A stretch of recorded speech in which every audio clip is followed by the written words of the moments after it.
Good evening, ladies and gentlemen. I'm Lieutenant Stephen Rogers, and thank you for joining me this evening. Folks, we got a lot of good news to talk to you about this evening. And what I plan to do is we do have a special guest, and we're going to make sure that we give him enough time to share his view of what's going on now as what was going on, as this compared to what was going on in the past.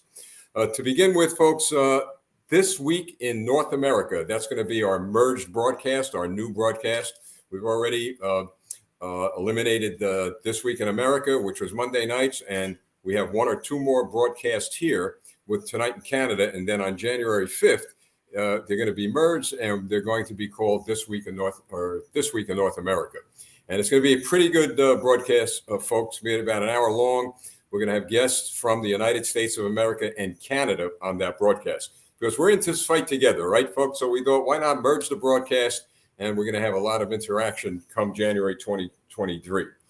Now, good news. I think great news. I think significant news because it goes to our point with regard to what we've been saying for about a year and a half and to the work that you have been doing through your prayers, through your support, and sharing a lot of information on this broadcast.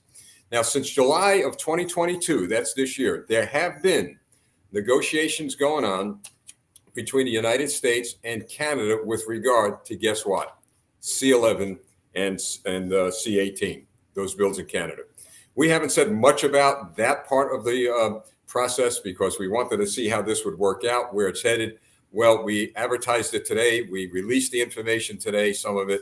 We found some of it on the internet, actually from a Canadian that had been somewhat broadcasting this for quite some time. But the fact of the matter is that this has not been a topic of discussion to great length in the U.S. until now. We understand that there are some legislators now in the United States, as well as the Trade Commission from the U.S. government, are truly on top of this and very, very concerned about those two bills because it's going to affect trade. Now, I'm going to show you something, folks, and I'm showing this graphic for the benefit of the Canadian Parliament members or their staff members who are watching this broadcast. This here, folks, this here is what everyone is worried about.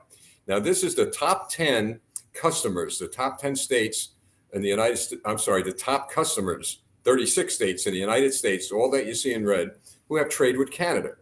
That bill that you all in Parliament in Canada and Prime Minister Trudeau want to see passed so desperately, which clearly, in my view, is a violation of the freedom and individual rights of the Canadian people. You see what that bill's going to do? You guys are going to lose a lot of trade. Now, you might say, well, impossible because it works both ways. Well, I'm going to show you. See, I don't know if you see my arrow, but a lot of these states, see this one here? Let's go to South Dakota, a whole bunch of them. We'll have the list in a future broadcast. Well, guess what? Some of them were flipped from Democrat liberals to Republican conservatives. Now, the difference between a Democrat liberal in the United States and a Republican conservative is that the Democrat liberal in the United States are like some of you guys in Parliament who are supporting Trudeau, who don't care about the individual rights of the people. They only care about money. They only care about power. But we've removed that from a lot of states, as we have removed from the House of Representatives. Now you're going to be dealing with people that are going to put freedom and liberty up front. Sure, follow the money, a lot of trade, but we're finding something about our country. We're resilient. We have the ability to bounce back strong with regard to inflation, regard to the economic crisis we're in. The problem we have are the individuals that are in office who are going to be out. They're going to be out soon. So you guys in Canada, meaning you elected officials and Trudeau, who seem to be closely aligned, by the way, with the Chinese Communist Party, and we'll be talking about that with Tanner in a few minutes. But the fact of the matter is that the rules of engagement, the rules of the game, if you will, are changing. You are no longer going to be in control of what we do here in the United States of America. It's not going to happen. So I say this tonight, and I bring this to the attention of the Canadian people to know this. We've said it all along. Be patient. I know it's tough. It's a long road. We have a long way to travel, but we are getting there, inch by inch. You know, Abraham Lincoln was once criticized by someone who said to him, "You know what, President Lincoln, you know, you're walking kind of slowly. Are we going to get anything done?" And Lincoln said, remember this, I may walk slowly, but I'm always walking forward. And that's what we're doing. So at the end of this day, and I've said it over and over again, we win and they lose, right? So keep in mind that C11 and C18 are being looked at by the Trade Administration here in the United States government, which under control of Democrats, but they're still pushing back a little. That's all going to change January 3rd. And now that we have the number of states that have been flipped from Democrat to Republican, believe me, this organization, Campaign for America, will be in touch with them, those gubernatorial offices. We're going to send, in fact, part of our Project Maple Leaf, which will be completed by the end of the year, and hopefully we'll release it in January, obviously after the Republicans are sworn into office. We now are going to step up our game and get this portion of Project Maple Leaf to those Republican governors across the United States of America. Critically important to us, folks. I know it's important to you, but we've made it real clear that we're not going to allow, or we should not allow, the 21st century Berlin Wall, which is an electronic wall, get built by Trudeau and his communist followers, because that's what this is all about. Complete and total control. Big business in the United States is pushing back. Some of the media outlets are now pushing back. And those of you, by the way, in the CBC, the Canadian Broadcasting Networks and all that, I don't know too much about you, but I understand you may be controlled by your government, like one of our broadcasters, I think the NPR, they call it here, National Public Broadcasting. I believe they're controlled by the government because they receive money from the government. Well, you know, if you're controlled by the government, just remember your days are numbered. You ought to be ashamed of yourself, to tell you the truth. Call yourself journalist. At least in this country, we still have people out there that are not funded by the government, that aren't afraid of the government. In fact, none of us are afraid of our government. Our government now is afraid of us because they saw what we could do and what we did do within the framework of the law. And that was absolutely flip, total control of our school boards, many thousands of school boards across the country, governor's races, as I said before, the House of Representatives. So we flipped these people. And let me add this to you, and I'm sure you know about this. Look at what's happening with Twitter, with Elon Musk. He's becoming a hero here in the United States. Not a hero to the people who love to be controlled by the government, but he's becoming a hero here in America because he is truly standing for the individual rights of the people, freedom of speech. And he's getting attacked from all ends. We're watching closely, but we're glad he's out there leading the charge, at least with respect to some of the communications. But I bring this up to the CBC non-journalist, because a real journalist doesn't do what you guys do. If in fact you're just scared to death of what the government would say. I mean, Lord forbid if you criticize Trudeau, they're all going to be out of work. CEOs are now out of work. A lot of people are getting their pink slips. And did we not say that? I got to tell you, I'm so proud of the people that has been supporting us, because we have said that all along. Twitter, we've even broadcasted it on Twitter.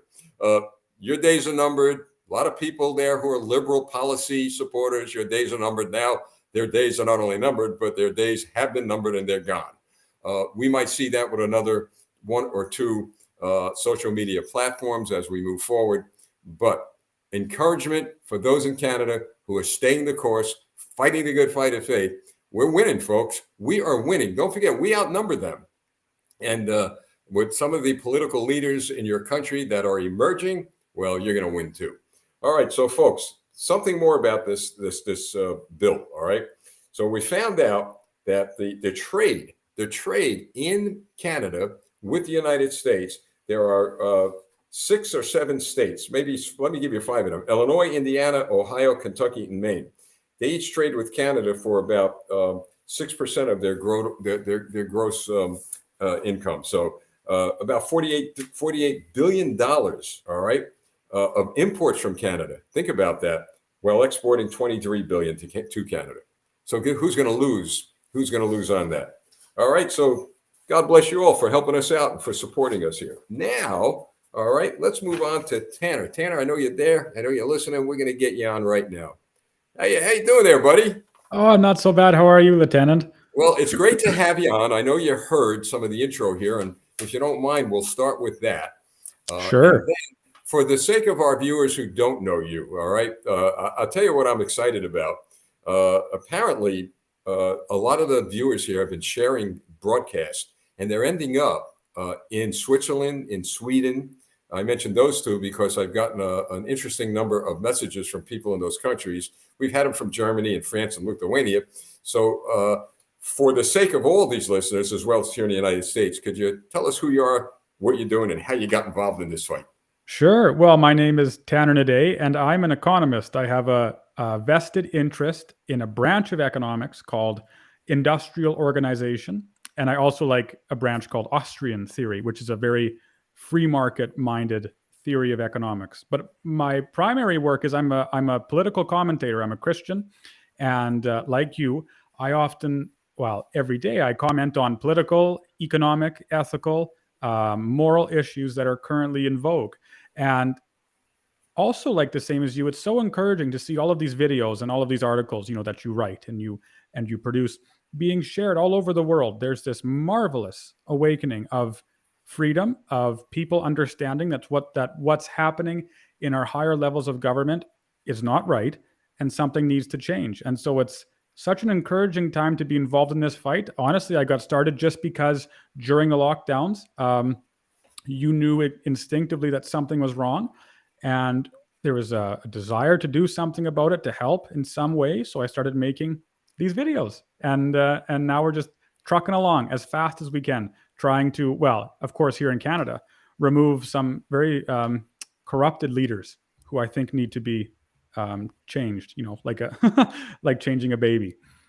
Well, Tanner, we're all viewers, overwhelming majority, especially you. We're doing what I call God's work. We're looking to protect those gifts of freedom and liberty, and certainly you're doing your part.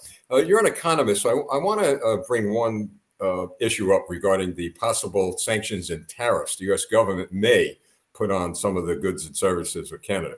We're always concerned about the civilian population being affected.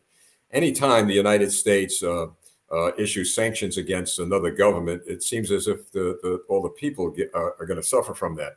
I don't think we would do it to a degree that would hurt the population there. There are certain provisions in the sanction edicts, etc. But what's your view on that? Well, my view on that is this.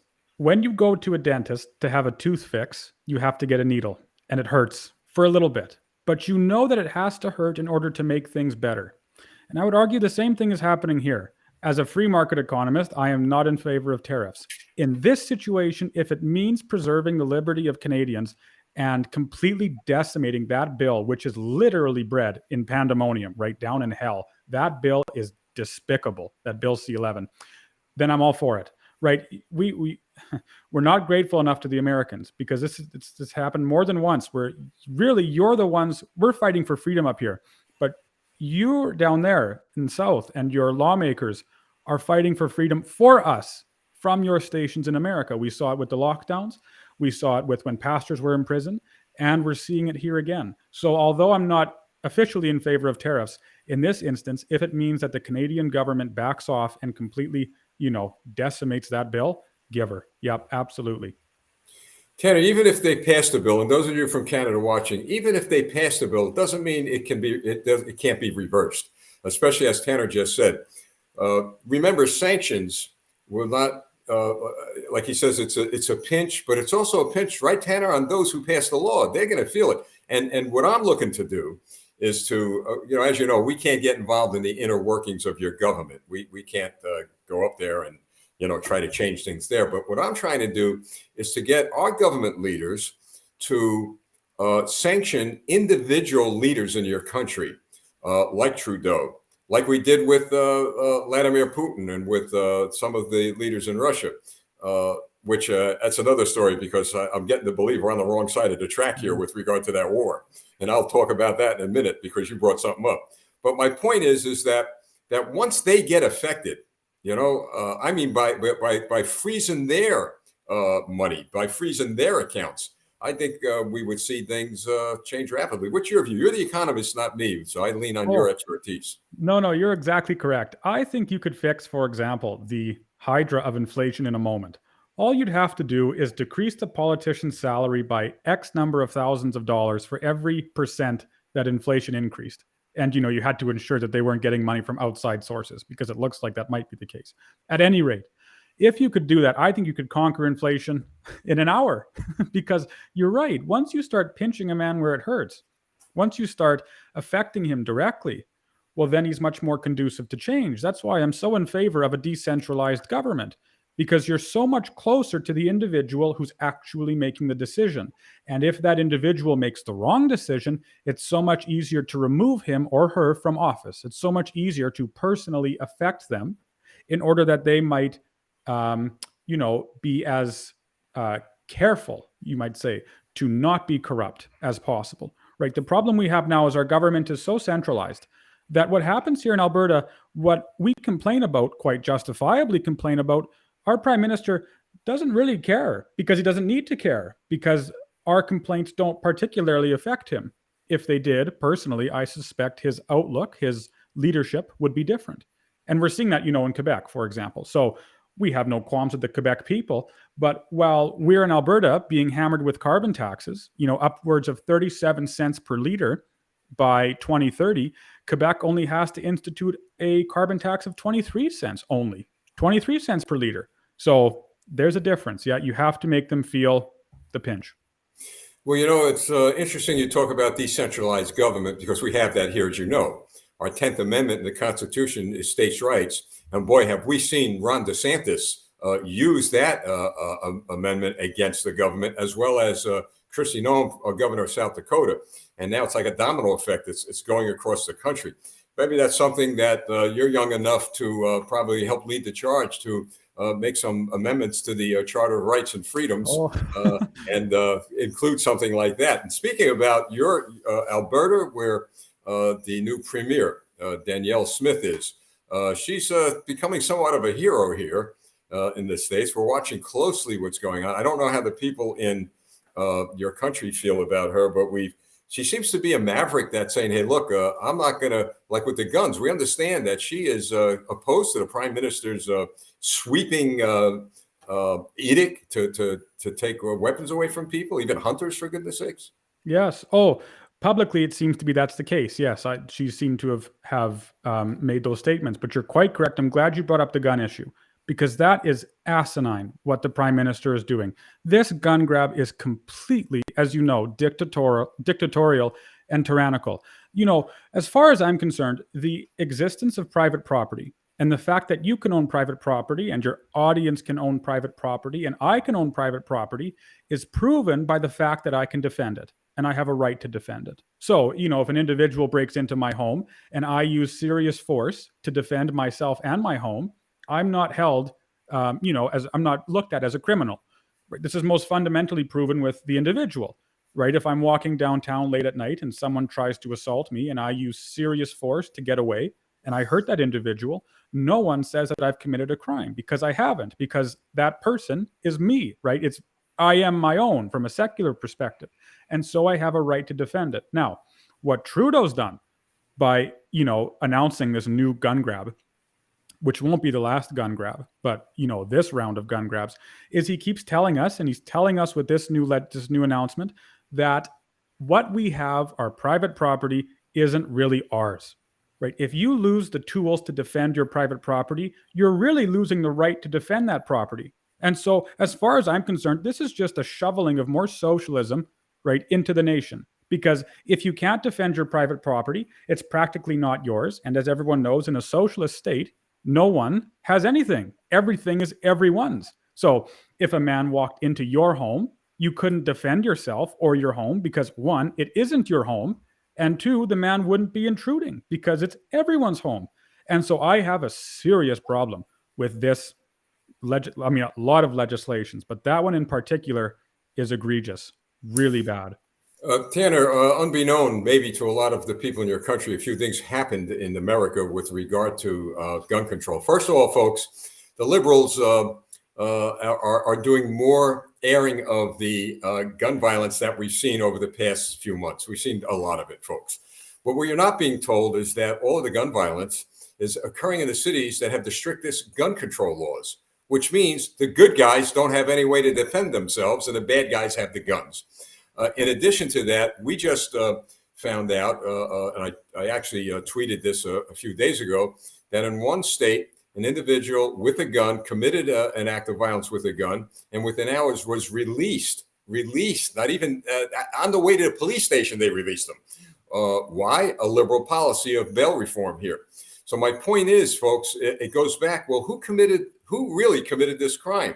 It wasn't the gun. You got to pick the gun up. All right. It's like a drunk driver. Do you ban cars because a guy or a gal is drunk and they're killing someone? So that's number one. Number two, and here's some good news and encouragement. Joe Biden and the Democrats know they're out of power very, very soon. So what did they try to do in the past few weeks? They tried to push a stricter gun control law. In the House of Representatives, it was passed because we're outnumbered. But the senators, they know they're in trouble. And so what did they do? They defeated it. They stopped it. So Joe Biden, again, when it came to strict gun control laws, completely a waste of time for him. So the fact of the matter is, and I say this because your members of parliament and others who watch this broadcast, they need to understand that ultimately the people will prevail. But also, it's going to take time, folks. It's going to take time. But you get more people like Danielle Smith elected. I tell you what, there's going to be a lot of changes there. One thing alarming that I'd like to speak to you about, we know what's going on in China. Now, folks, I did have a special broadcast. I think it was last night or the night before. I'm losing track of time here. I felt very, very compelled to come on the air last night and even tonight and share with you that we're not going anywhere. We do have some work we're doing with regard to China. I could tell you in a very limited scope. We're in contact with a lot of people who are in contact with people in China. And Tanner, I've got to tell you, and I was actually looking for it. I probably deleted it because I wanted to show you on my phone, folks. The other day, I got a call from a number. It said mainland China. And that bothered me a little bit because you don't get, you get a lot of these marketing calls, and I get them a lot from around the world, but when I saw mainland China, I'm thinking of saying, let me pick up. And I said, you know what, I'm not going to do that. And I should have taken a picture of it just to show you that. But it kind of made me realize that, and some of the messages we're getting from people, I could tell that they have probably been in contact with some people on the mainland. They wanted me to make it clear to the people that are viewing our broadcast and other Americans that we have become, and I say this really from my heart to the Canadian people, that we have become encouragement to them, inspiration to them. Now, how are they getting our broadcast? Well, they're getting our broadcast the same way they're getting Tucker Carlson's broadcast on Fox, other broadcasts, probably some of yours from the people, maybe some of yours, Tanner, I don't know. But I could tell you, those broadcasts that you put out and that we put out in the name of freedom and liberty, they're going far and wide, folks. But that was chilling to me in a good way. And it showed me the awesome responsibility that God has given us. I talk about the 21st century Berlin Wall being built by Trudeau. But you know what, Tanner? And I'm going to ask you to weigh in on this a bit. We've become the 21st century radio-free Europe, radio-free China, radio-free world. What do you think of that? Oh, yes, completely agree. So there's blessing in everything, right? We endure these lockdowns, these draconian lockdowns, and all of these rules and restrictions for how long? And that was terrible. And, they're still in the wings waiting, so it's not gone yet. But at any rate, what it certainly did, and we saw this with the convoy, and we're seeing it, as you mentioned, with all of these new broadcasts and discussions about freedom, is jolt awake so many citizens in the nation, in the continent, to what was actually happening, what was happening behind the scenes for so long, right? It's, you could almost compare it to a cattle prod, right? Where all of us, or many of us, were in a slumber for the longest of times, letting government run wild, even though they weren't being explicit with it. And then one day, out of nowhere, with the snap of a finger, all of us are locked down. All of us are realize just how powerful government has become and how big and how consuming they are. And it was like prodding a man in the stomach with an electrical shock, and it jolted him awake, and he's still awake, right? Those individuals who were woken up over the last 2 years are not going back to sleep. And there's still more individuals who are being woken up. So I'm quite encouraged, yes, by what's happening. I think you're quite correct. You see all of these broadcasts, all of these, meetings and discussions and events that are in the name of freedom and justice and liberty and law. And I think it's so encouraging as an individual to see this new movement flourish.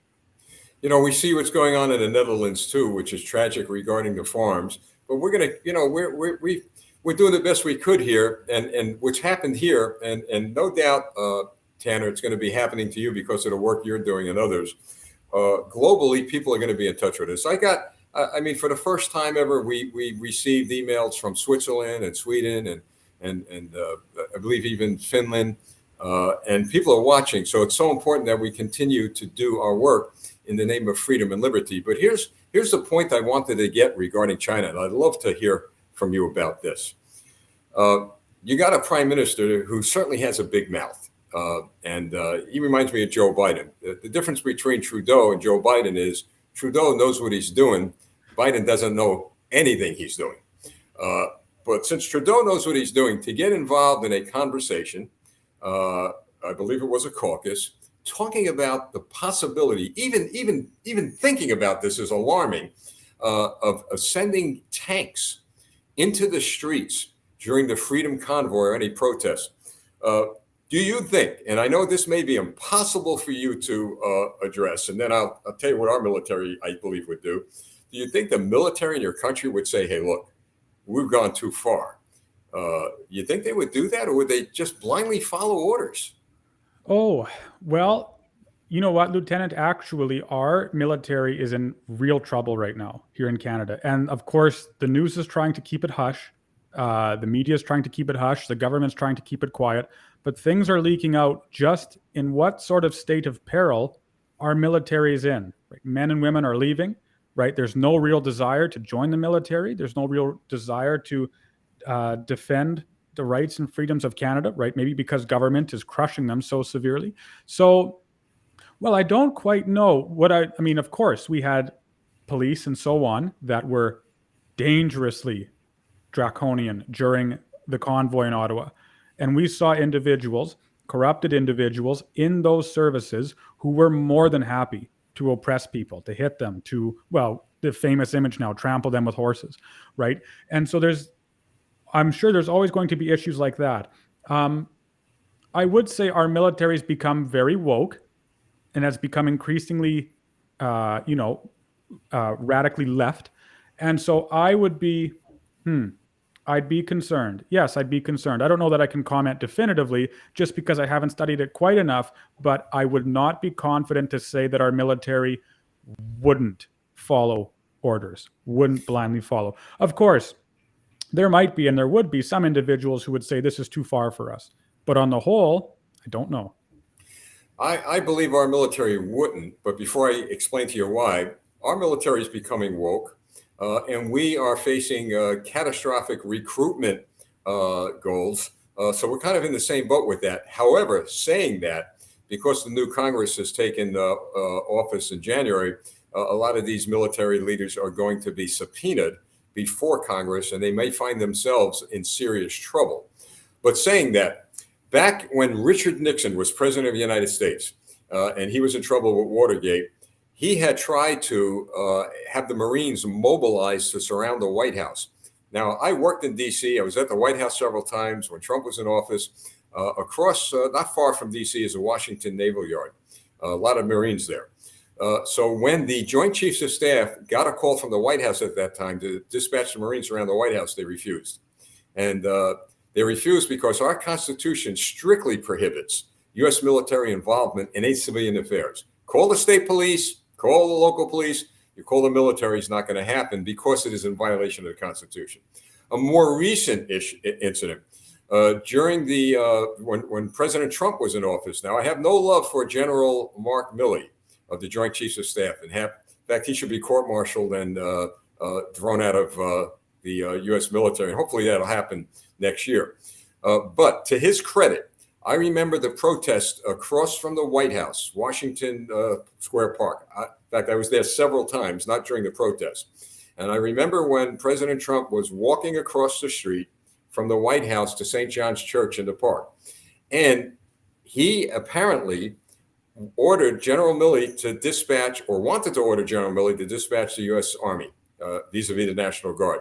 Milley refused, said he wouldn't do that. And Milley was very upset that the president had him walk with him in uniform into that riot. My point is this. I believe that if any president would attempt to deploy the U.S. military on civilians, which it was done once before, I believe during World War II, it stopped after that. I believe that the military would back off on that. I just can't see that happening here. So people are concerned about that now, since Trudeau, and he doesn't understand there are no secrets. He has enemies probably sitting. He probably has enemies in his own house. You don't even know it. I mean, but the fact of the matter is that when that leak came out, that alarmed a lot of people here. Believe me, Yes. people. And it came at a time when those maniacs in Beijing have sent tanks in to destroy their people. And then we got another maniac, the Ayatollah over there, or whatever his title is, who's doing the same thing, sending military troops in to destroy the freedom and liberty of their people. So we have a big job ahead of us, don't we, Tanner? Yes, huge job. You're quite correct. And that whole week during that emergencies inquiry, when that text came out, for example, that they were joking, they said, about sending in tanks, but yeah, you know what I think about that. At any rate, that whole inquiry, all Canadians, and I'm sure many Americans as well, just became just so alarmed at how our government is able to do whatever they want, whenever they want, however they want to do it. They completely suspended the rule of law. They said in the inquiry that they interpreted the laws for invoking these so serious acts differently, right? They said we were interpreting the circumstances differently, as if you can just all of a sudden throw out a law and interpret it differently. Why are there criminals, right? Why doesn't every criminal go before a judge and say, you can't charge me with anything because I interpreted the laws differently during the time period when I was committing this act, and so it wasn't a crime? Because that's really what our government did, what they testified to in the inquiry. And so we're living in a country here where it's clear that the rule of law can be suspended at any moment for any reason and can then be justified by a week-long inquiry costing, $19 million? And that's about it. And so what's happened is the government has introduced so much uncertainty into our lives, right? No one is convinced that tomorrow the prime minister won't invoke some new act or won't disband or dispatch the military. Who knows, right? It's impossible to say he won't, because he already has. He's already invoked all of these laws. And so I think a lot of Canadians certainly over the last year, have been, as I mentioned, woken up. They see just how consuming this government is, and they're trying to do something about it. You said several times something very, very important, and I'm going to get to that in a minute. But they actually said it was a joke, the tanks? They said it was a joke? Officially, oh yes. It was Trudeau's, I have to think now. I believe it was one of his justice or a justice minister, and I think not the Minister of Transportation, but something along those lines. And their official thing was, it was joking and bad humor. Now, I don't believe it was, but even if it was, what has to possess a man to joke about sending the Canadian military against its own citizens who were peacefully protesting according to their rights as given to them, one, by God, and two, in the Constitution? Unbelievable. Yeah, unbelievable. They should be, immediately removed from their office. That's incredible. Yeah. Well, they may have thought it was a joke, but we don't. And so we know we have some power here. We have influence here. And that little joke that those guys say it is, we're going to make sure that, if not the entire planet, that the entire country here, that gives us more ammunition, if you will. It goes into the minds of certain people. I don't think that's anything to joke about. In fact, Tanner, I believe that if they tried to this is what I don't understand. This is how dumb these people are. I mean, so the tanks are coming through the streets of Canada. Now we're going to have a massive, massive refugee problem, because I believe that millions of Canadians are going to run for their lives. They're going to cross the border. And in this case, we'll probably welcome them all in because of the pressure our government will have on the United States. And then the world is going to look at this, and what they will reveal to us, meaning your government, if this action was ever taken, that truly it's not Trudeau is a puppet of President Xi. I believe he's following, if not his orders, he's following his lead on a lot of stuff. Yes. But this is real. This is no joke. This is Yes. outrageous. And those people in Parliament and your supporters who are watching, understand one thing. How dare you? How dare you even say that is a joke? Because that, above everything else, including C11, has run a chill up and down the spine of every single American that we've talked to and that we've been able to have some conversations with, because now we're scratching our heads. I wonder what the guy in the White House is thinking. But you see, he can't get away with it because of our Constitution, you know? Right. But that's chilling. I mean, they admitted it. By saying it Yes. was a joke, they admitted it. Oh, yes. Oh, absolutely. You know, we have a prime minister here who said years ago, and I'm absolutely convinced he believes it now. He said years ago, and I'm quoting, that he actually admires the basic dictatorship of China. You can look up that quote. It's incredible. How is it possible that you can have a quote unquote democratically elected leader who admires the basic dictatorship that is a stain on human society in human history? That communist rule in China is appalling. You can't create a word that adequately expresses the evil of that regime. And yet here we have a prime minister in Ottawa who actually said, I admire the basic dictatorship of China, the same dictatorship that has murdered how many citizens, and that's currently welding the door shut on citizens' homes to keep them in there, and is oppressing their people with an oppression that we can't even fathom yet at present. And we have a prime minister who wants to say he admires that basic dictatorship. Reprehensible. Unbelievable. You know, that's why we're so passionate about this fight, because we see just how evil leaders like Trudeau are. I make no apologies. I have no qualms about calling him evil. He's absolutely, totally wicked. And so it's when you realize that if that's true, which I believe it is, that he does admire the dictatorship, who knows how far Trudeau is willing to go, right? You know, who knows what he's willing to do. If he really does imitate China, then we're in trouble. We're in a lot of trouble. And millions of Americans second the fact that he is evil. I mean, there's no communism is evil. I don't use the word hate much, but I hate communists. They're just evil, evil people. But we have some Chinese Americans watching, okay? And, you know, I explained the other night that I've met with, I guess 2 years ago, I went to another state. I'm not going to mention the state. I just don't want to give anybody a reason to be afraid. But I did meet with a number of Chinese dissidents, and they were, Tanner, they were young people, all right? When I say young, in their late teens, 20s, and they got here, you know, they just got here, thank God. But they're very, very frightened. They're very concerned, especially when they heard Chinese police departments were here in New York City and other states. I know in Toronto, elsewhere. But they may be watching. And like I said, we don't know where these videos are going. But I just want to send a message to them. When you hear people like Tanner from Canada, and some of you who may see the feed from the American people and the Canadian people, we're with you. We're staying with you. We're not going to let go. We're going to get the word out. One thing, Tanner, maybe you could help support me on this thing I'm about to say, is that, well, I'll say something before we get into a conversation about the other part of what I'm going to say. We went through this before with the Soviet Communist Party. It took a lot of time from the 1950s, but it took basically Ronald Reagan and Margaret Thatcher at the time, and I know Pope John Paul and others around the world to bring that evil empire down. We have a 21st century evil empire we're dealing with, and that is the Chinese Communist Party. Unfortunately, they have recruited, in my view, and I'm not saying this is a fact for the fact checkers, I'm saying this as my opinion. They have recruited Justin Trudeau, members of the parliament who support him, Joe Biden here in the United States, members of the Democrat Congress. And in fact, we had one congressman literally in bed with a Chinese intelligence operative. So that's something that they never want to talk about again, but we've been talking about it quite often. But with all that going on, just understand, folks, that the fall of the Soviet Communist Party was the result of doing what we're all doing, including the viewers. The fall of the Chinese Communist Party and their operatives worldwide is coming.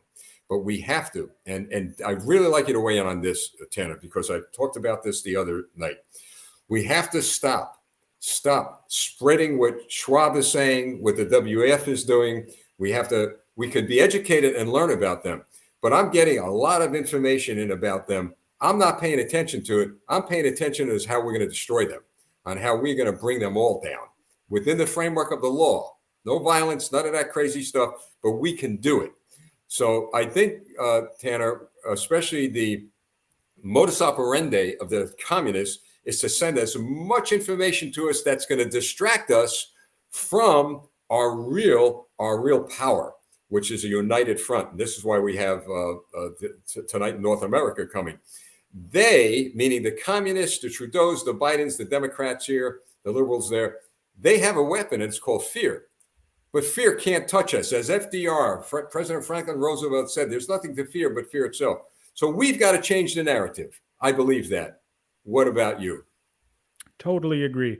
We have a special power insofar as individuals like you have the information, and your audience and so on has the information available that enables them to speak truth. You look at the difference between the great free governments of history and in the present day versus, for example, communist China. And the difference is that the communist system of governance is not constructed on reality. It cannot stand for very long. It might stand for a decade. It might stand for 2 decades. But eventually that system, because it so blatantly disregards reality as it actually is going to come crumbling down, right? You look at West and East Berlin, and it's like you could say anything you wanted about East Berlin. You could say it was a paradise. You could say it was this and that. It was phenomenal. But all an individual had to do was look over the wall, and reality completely decimated that liar's perception of reality. And I think the same thing is happening here with China, where, of course, they've kept this very tight and very careful, leash on media and what's published and so on in the rest of the world. But you can't disregard reality forever.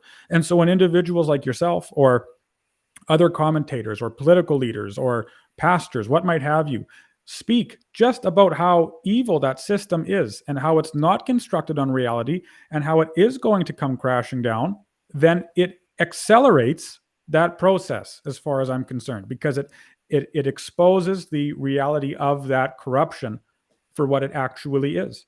And so you're right. I think if you stay pinpointed, if you're precise with your terms, if you're precise with everything you say, with what you do, then I think you can certainly mitigate the suffering of the Chinese people and other individuals who live under a communist regime as much as possible and as quickly as possible. Tanner, one other thing we're trying to get across to the people here in America, and I want to share this with the citizens of Canada. Look, folks, we're trying desperately here to calm people down here.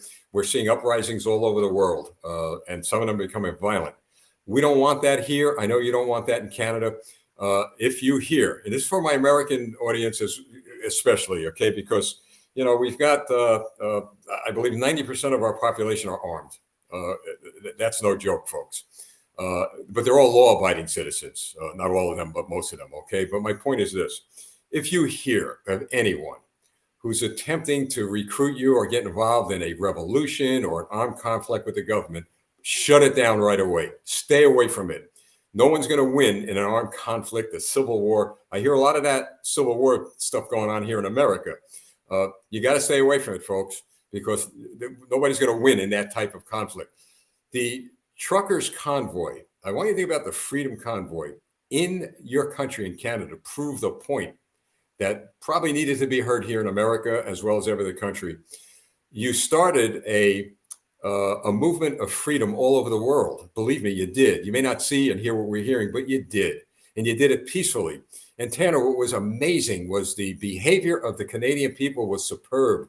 And they actually, because of their kindness, and like I said, it was more like a welcoming committee there with regard to, there were women and men with flowers given to cops and the conversations going on.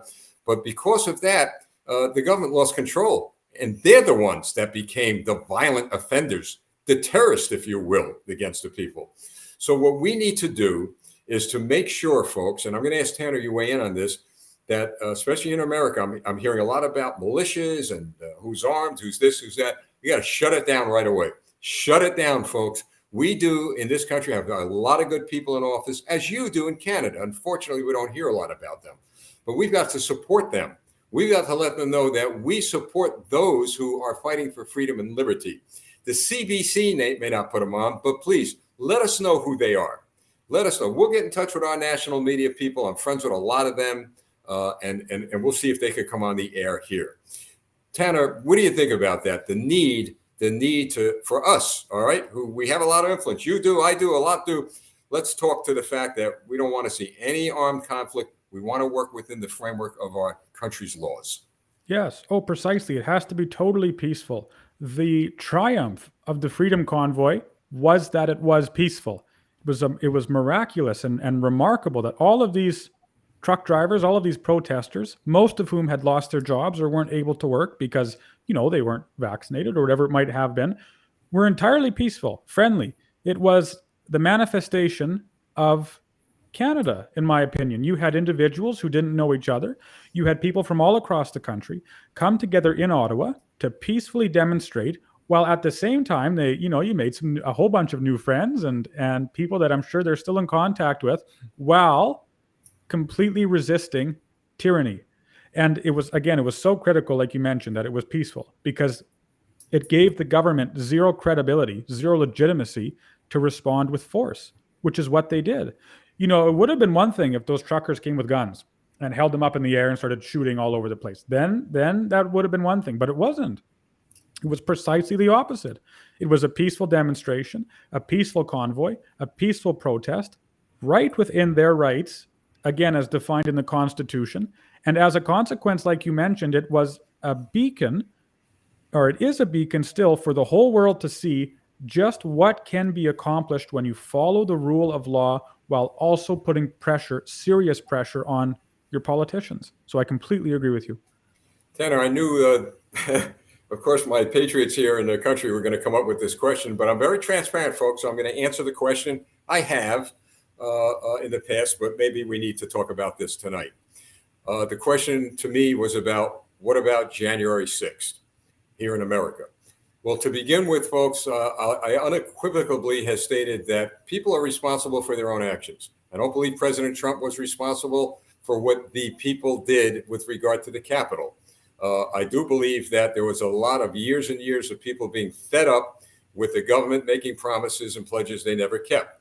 However, saying that, there were thousands and thousands of Americans there, believe me, the moms, the dads, the aunts, the uncles, the grandmas and grandpas, waving American flags peacefully. They had no part of what happened with regard to storming the Capitol. I will tell you this, and get some of my American friends mad at me. That's fine, because I'll always tell the truth. Number one, those who went into the Capitol violated the law. They committed crimes. The beating of police officers. We all saw the videos. Now, some may say, well, none of these January 6th rioters killed the cops. Well, they caused the death. They caused the death of a civilian veteran, and they caused the death of a couple of cops. They caused it, all right, because they went into the Capitol. They desecrated historical monuments, and they were talking about something that truly bothered me and was a disgrace, to put a hangman's noose out on the Capitol grounds and screaming, "Hang Mike Pence." I know Mike Pence. I've talked to Mike Pence at the White House. He's one of the most dedicated Christians that I ever met. And to suggest that this guy was responsible for not electing President Trump is just absurd. My point is this, is that, folks, we've got to tell it like it is, because, Tanner, I've talked to a lot of Americans who feel my way, and politicians. They're just scared to say that. But I'm not, because I knew there were thousands of Americans there that obeyed the law, that worked within the framework of the law. And I do have questions, Tanner. They're going to be subpoenaing, a lot of things regarding that January 6th, but I'd love them to subpoena Nancy Pelosi's phone logs and Chuck Schumer's. I'd like to know what the Democrats were doing. I want to know why the National Guard it was a suggestion that they be called in. I want to know why, from what I hear, there were Democrat leaders who refused to have them come in. And if the intelligence was correct, and I believe it was, days or a week before the FBI receiving that, why weren't they prepared for this? So there's another side to that story. But we must tell the truth. We must tell the truth, and we must tell our senators and congressmen who believe in what I just said to stand up. Why, Tanner? Because it'll send a message that we will not allow violence to lead this country. And those who are getting prosecuted before a jury, well, they committed the crime. They got to do the time. But I wish we would focus on the 10,000 or so who were there that obeyed the law. Tanner, give it to you. Yes, you're exactly right. And that again speaks to the frailty or how fragile the movement can be. And that again, I think speaks to the miracle of all of these protests that we've had. And even, the vast majority of the protests in your country, same thing, where they are all peaceful. The fact that not one individual in Ottawa, brandished a weapon or shot a weapon was exceptional, phenomenal. What a display of how restrained and how civilized that protest was. That's why I have such a problem. That's why I'm so offended by what our government is saying, calling these protesters terrorists. That was proven in the inquiry. Our deputy prime minister called them terrorists. Despicable, completely disgraceful. Not one thing about them was radicalized. These protesters was radicalized. They did nothing that was quote unquote terrorist worthy, right? They were peaceful demonstrators, again, exercising their constitutional rights without any use of force at all. And that's why I think, as a result of that, of the success of that protest, the fallout for our government has been, magnanimous. They've really, really messed up, and people know it. They see it. I'm watching the news feed here and there, and there are some people pushing back. Pence is a rhino, Pence is this, Pence is that. Folks, for those of you who are critical of another human being, I hear a lot about how people are, the critics who will do the same thing with me. That guy behind me, Ronald Reagan and others, they would be called rhinos today. I've said this, until you sit down eyeball to eyeball with a person and really get to know them, I'm very, very careful, very, very careful to be critical of them to a point that it becomes a personal attack on their personality, on their motives. It's easy to do this when it comes to Joe Biden. It's easy to do this to a guy like Trudeau without looking at them in the eye, because their policies actually stand for that. Pence was vice president. He wasn't president. There were no policy decisions that I know of publicly that he made. I know privately he did. But that's a guy that I sat down and talked with. So you're going to believe what you want to believe. And you know what I'm afraid of, Tanner, with regard to people, no matter how you try to educate them and to open their hearts and minds, I'm worried about that they're going to just follow anybody who comes along and decides, well, there's another way, and it isn't a peaceful way. So we'll continue with the name calling. We'll continue with the denigration of these people. That bothers me. It really bothers me. And I think that's something we ought to be concerned about. Yes. And see, so for me, that's why I follow Christ, because, he's my foundation. He's the rock upon which I stand.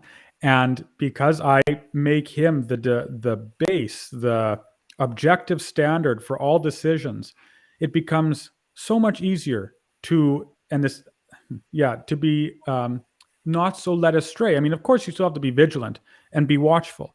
But as a believer, I'm able to say, this is not communicated in Scripture, or this is communicated in Scripture. And as such, it's either the wrong or the right decision to take.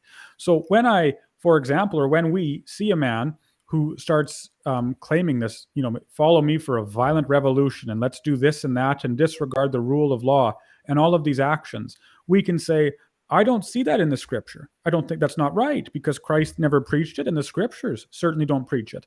If instead a man said, let's follow the rule of law, let's do this right, let's conquer evil, but also while keeping the law and by not becoming subject to that same evil ourselves, that's a man to be involved with, because he's following the Scripture. And you're also right with regards to truth. It might be that you and I or your audience or other commentators do their best to proclaim truth to the nations. But some individuals simply won't hear. And our response is, fine, what can you do? But again, you can't disregard reality forever. You can be a socialist, ideologically. You can believe in socialism. But the fact of the matter is, eventually, you're going to have to look outside and see that no one's paying their bills. You can't pay your bills. The houses are decrepit. There's no food at grocery stores. There's no education, because everything is completely collapsed. And so you might try and hold to your own truth in your mind, but at the end of the day, if it doesn't match up to reality, then it's worthless. The same is true. For example, where I live, it's minus 40 Fahrenheit and Celsius today. It's freezing. Wow. And so an individual might say, well, it's summer outside. He can hold to this truth in his mind that it's warm. But if he goes outside with shorts and a t-shirt, he's going to last all of 30 seconds because the reality slaps him in the face. And so I think the same will happen here. Tanner, I'm going to go over a little bit of our time because you brought up the name of another leader that I really think we need to discuss. And the name of that leader is Jesus Christ. I firmly believe that Canada, the United States, and freedom-loving people all over the world are being blessed in some unusual ways. The scripture says what man meant for evil. I look at, what our government's meant for evil, God turned for good. And he's using us, and I mean all of us people who you're watching to bring about that good. But I wonder, and I have friends who have done this, and I've lost friends over this, who purport to be Christians. None of us are perfect, and you're looking at the most imperfect guy, all right? But I want to bring up a point. Who will truly assassinate the character of other Christians in office. And I wonder, how, and I'm talking about with vile language and stuff, and post it on social media. And I wonder if they ever thought that truly affected maybe young Christians and others who are watching. And that's why I'm very careful with, well, first of all, I don't use any foul language, and I'm sure you don't, anything like that. But I'm very careful in conversations I have with people because somebody's always listening. But you know what? They're listening and watching. They're looking at your Christianity. Does your walk meet your talk? So how you could go on social media, and I've had friends that did this, and I called them out. Of course, they're no longer associating with me. And I asked them right out, how could you do that? Use the vile language and then put a scripture under it. How about that? That's troubling. Yes. One of your great preachers, Moody, D.L. Moody, said, for every person who reads the Bible, or for every man who reads the Bible, 99 read the man. I think that's so profound because it's absolutely correct. It's one, talk is cheap. You can speak about love, right? You can speak about upholding the commandments and so on. But if you don't act them out, then the talk is worthless. And so it's like, don't talk about loving your neighbor, just love your neighbor. Just act like you do, or don't talk about keeping this commandment and that commandment, actually keep the commandments. Or don't talk about, the love of Christ and then proceed to employ foul language. There's a verse in Proverbs, I think it's Proverbs 8:13, and the individual who wrote the proverb says, I hate vile language. He's very strong about it. He said, because it displays a lack of reverence for thought, because speaking is language. Because speaking is thought, right? It's thought manifest. And so you're quite correct. People watch the Christian so closely to say, what's your testimony? What do you believe? And what does that belief look like when acted out? I just read something where someone said, I swear like a trucker, but I have a warm heart. God bless you. Look, King David, he swore like a trucker. I'm sure all of them did. So you know what? That's right. I like what that person said because she is a woman. She hit that on the head. God sees the heart. All right. Yes. So, but precisely. And there's no self-righteousness. That's what's so wonderful about living in a smaller community or living in a community of your own, talking with truckers, with welders, with hardworking men and women, is that they have more wisdom, more kindness, and more love than any politician or almost any politician I've ever met, precisely because there is no self-righteousness there. Hey, talk to cops for 38 years in a locker room and a bunch of military officers, folks. So to her, God bless you. I get it. Well, Tanner, I want to have you on again, okay? We've run out of time, and past the new year, we'll have you on again. But I think it's great, and people have mentioned this on our broadcast. We talk about Christ a lot. We talk about the tenets of that Bible. And one fact checker we have, all right, that the mainstream media here and all of these social media gurus can't deny is this right here. There's a fact checker, folks, nobody can dispute. So if you don't have one, pick one up. It's a roadmap to life, and it's certainly guiding our lives. Tanner, would you anything you'd like to say to the viewers here globally? And then after you go, I just have a word with you folks. But go right ahead. Oh, sure. Well, thank you so much for having me on. First of all, I had so much fun, as I always do. And honestly, if I were to leave the audience or the viewers with one thing, a message of hope, it would be repent and believe the gospel, follow Christ. And then, although it matters who's in office, although I don't like that Trudeau is in office, we're fighting now a battle that you and I as Christians have already won. It's the most remarkable thing, because normally when a military, and I suppose you know this much better than I, but when a military goes to battle, they go to fight to win. They have to win the battle. But in this instance, as Christians, we're fighting a battle which has already been won. It was won 2,000 years ago at the cross. And so it's a different sort of battle completely, one which we know the outcome. And as such, I have perfect peace in knowing that whatever plays out, though I'm exceedingly encouraged for the future of what's happening, that Christ has his will done in all of it. So thank you so much for having me on, and I look forward to coming back. Tanner, you're definitely going to come back. God bless you. If I don't see you before Christmas, Merry Christmas. Yes. Happy New Year. You as well. Thanks so much, Lieutenant. Thank you. Thank you very much. Folks, what a great guy. I tell you, a warm heart, a good speaker, a great Canadian patriot, loves Canada, America. Boy, great guest. Well, folks, here's what I'm going to share with you for a minute. Of course, I don't like doing this, but the fact is we have to. Right there. Folks, we're growing, as you see, in leaps and bounds. You have made all of this possible. And I'm looking around saying, God, give us the tools we need. Yeah, we have the tools, all right? We have a lot of what we need. But I'm going to ask you once again to please consider giving us a contribution. It doesn't matter how big or small, it all adds up. But, when I read letters and messages from people in China, depending on you and me, from oppressed countries, from Canada, from even the United States, when you read words like "we're dependent on you," what really touched my heart was a number of Canadians who messaged me and were concerned that because of the war in Ukraine that we're involved in, and now China, they were worried that we would be so distracted that we would kind of make other things a priority. That's not going to happen. Canada's our priority, and I'm going to say it over and over and over again. We make commitments to people, we keep them. We're not like politicians. We're going to go full throttle, folks, with regard to C11, especially with the new Congress coming in, with Republican governors. I pray, and Tanner said it, we need to pray to be successful. Prayer is a mighty, mighty tool, a mighty weapon that we could use against the enemies of freedom and liberty, and I know you are. But please continue to share these videos. You've got organizations in Canada who are doing what we're doing. Just share. That's how important it is, because these videos somehow, some way, are getting in the hands of people behind the 21st century Iron Curtain, and getting to places that it's just astonishing. And that's the leading of the Holy Spirit. But there's it is, folks. If you can make a contribution, that's our website. We got a little button up there. We're not, as you know, we're not taking PayPal anymore, because they, in my view, they went woke. They wanted to control what was being said, etc. But we do take major credit cards, and we do have a mailing address, which we didn't put up. But if you'd like to know what it is, please email us through our website, campaignforamerica.com. If not who, if not when, all right, if not who, how's this all going to get done? So if not now, when? Now is the time. And if not you, who? Us. Now is the time.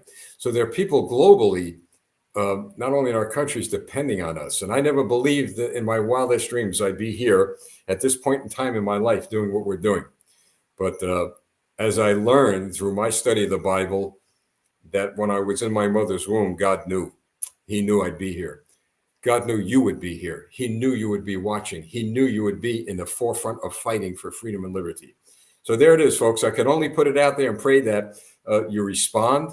And like I said, pay your bills first, pay your taxes, take care of your family. And if the good Lord leads you to give a contribution, there's the address, folks. That's it. Look, we'll see you again next week. And I believe either next week and the week after that, maybe be our last Tonight in Canada broadcast, but we're coming back with a stronger approach to what we're doing, and that will be this week in North America. I think you're gonna love that broadcast. Thursday nights, 7 p.m. Well, that's it, folks. Thanks so much for joining us here. God bless you all. See you next week, and keep us in your prayers. And again, there's our website. If you can help out, boy, I'll tell you. I mean, it would really, really help. Thank you. God bless you all. Have a great, great, great week.